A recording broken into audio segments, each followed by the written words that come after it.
नमस्कार दोस्तों, आप लोगों का स्वागत है मैथ्स विथ राहुल तिवारी में।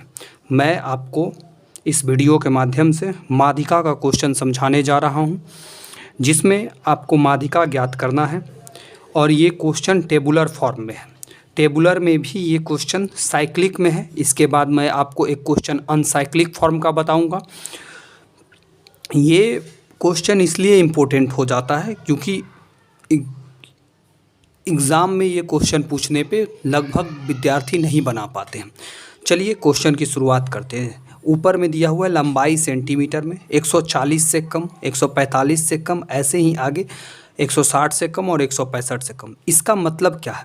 इसका मतलब है कि 140 से कम टोटल 4 छात्राएं हैं, 145 से कम 11 छात्र हैं, लड़कियां हैं, और 150 से कम 29 लड़कियां हैं, 155 से कम 40 लड़कियां। इसका मतलब है, आप ज़रा सा गौर कीजिए डाटा पे, तो 140 से कम 4 हैं, लेकिन जब हम 145 से कम 11 बोल रहे हैं, इसका मतलब ये है कि ये 4 भी 145 तक में आ चुकी हैं, क्योंकि 145 से जो कम है वो 140 से कम लंबाई में ज़रूर होगा, तो वो आगे इंक्लूड होते जा रहा है।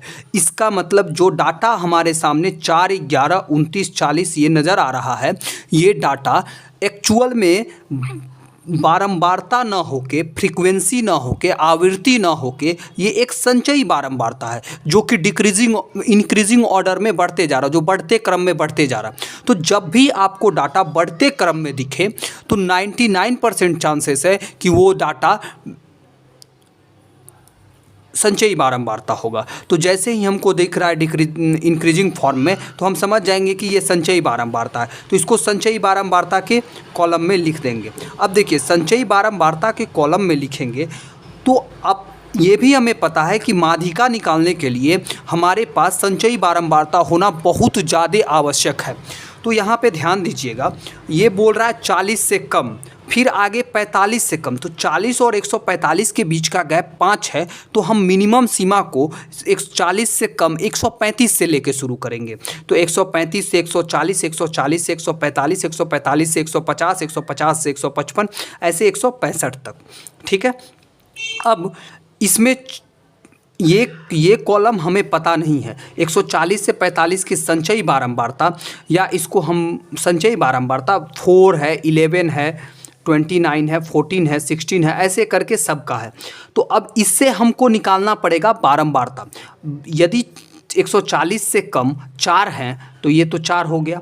अब 140 और 145 के बीच में कितना है? 11 से 4 घटा देंगे 7, इसी तरह से 11 से 29 घटा देंगे तो 145 से 150 18 पता चल जाएगा। इसी तरह से जब 29 को घटाएंगे 40 से तो 11 पता चलेगा, जो 150 से 155 के बीच में होंगे। उसी तरह से 46 से 40 को घटाएंगे तो 6 आएगा, जो 155 से 160 के बीच में होंगे। ये हमको फ्रीक्वेंसी निकालना पड़ेगा। क्यों? क्योंकि जब भी हम माध्यिका का फॉर्मूला लगाएंगे उस समय हमको lower limit L plus n/2 minus CF चाहिए। CF मीन्स होता है संचयी बारंबारता, संचयी बारंबारता के पहले का क्लास, तो वो चाहिए, मीन्स संचयी बारंबारता भी चाहिए, और F चाहिए नीचे में, मीन्स हमको फ्रीक्वेंसी भी चाहिए, आवृत्ति भी चाहिए। तो CF संचयी बारंबारता का इस्तेमाल सिर्फ और सिर्फ माध्यिका में पड़ता है। तो इसको हम लोग अब सॉल्व करते हैं। तो जब भी हमको माध्यिका निकालना होगा तो संचयी बारंबारता भी पता होना चाहिए और बारंबारता भी पता होना चाहिए।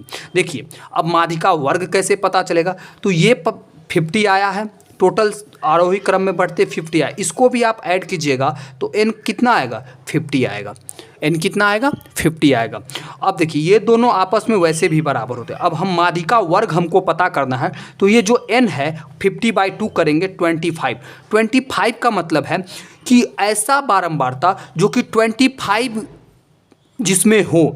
तो यहाँ तक यदि हम जाते हैं तो बारंबारता कितना है? 11 ही है संचयी बारंबारता। अब इससे 11 से 29 तक आगे है, तो 11 से 29 तक आगे है तो 25 भी इसी वर्ग में होगा। तो ये हमारा बारंबारता वर्ग हो गया। बारंबारता वर्ग से पहले का जो होगा वो होगा CF।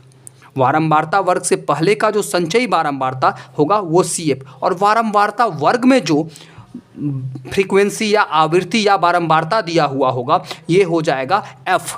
और इसके सामने हम चलेंगे, ये जो इसका बारंबारता वर्ग का वर्ग अंतराल होगा उसमें जो लोअर लिमिट होगा वो हो जाएगा L।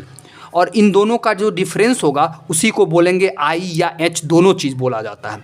तो अब हम इस वैल्यू को पुट करते हैं। एल का मान 145 क्योंकि 145 है, n/2 का मान 25, CF का मान 11, F का मान 18 और इंटू 5, तो 145 प्लस इनको हटाइए, कितना हो जाएगा 14। अब 14 5 से मल्टीप्लाई होगा 70, 70/18, तो 45 प्लस 3.88, इसको हम 148, क्योंकि 45 प्लस 3 148 और 88 को 89 भी लिख सकते हैं, क्योंकि 88 बार बार रिपीट होगा तो एक ज़्यादा लेके 89 लिख सकते हैं।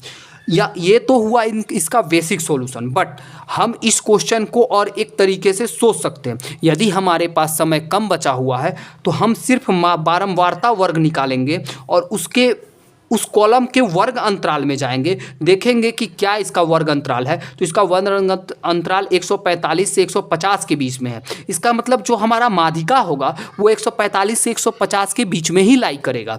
तो 145 से 50 के बीच में लाई करेगा तो 150 से छोटा होगा, 145 से अधिक होगा। इन चारों ऑप्शनों पे आप नज़र डालिए तो आपको देखिए 144 ये नहीं हो सकता, 145 से छोटा हो गया, 142 नहीं हो सकता, 151 नहीं हो सकता, तो एक और मात्र एक ऑप्शन ये होगा। ये भी होगा, लेकिन कभी कभी एग्जाम में दो ऑप्शन मैच कर जाएंगे, उस केस में आपको सॉल्यूशन करना पड़ेगा। अतः इस बात का ध्यान रखना, और ये बहुत ही इंपॉर्टेंट क्वेश्चन है।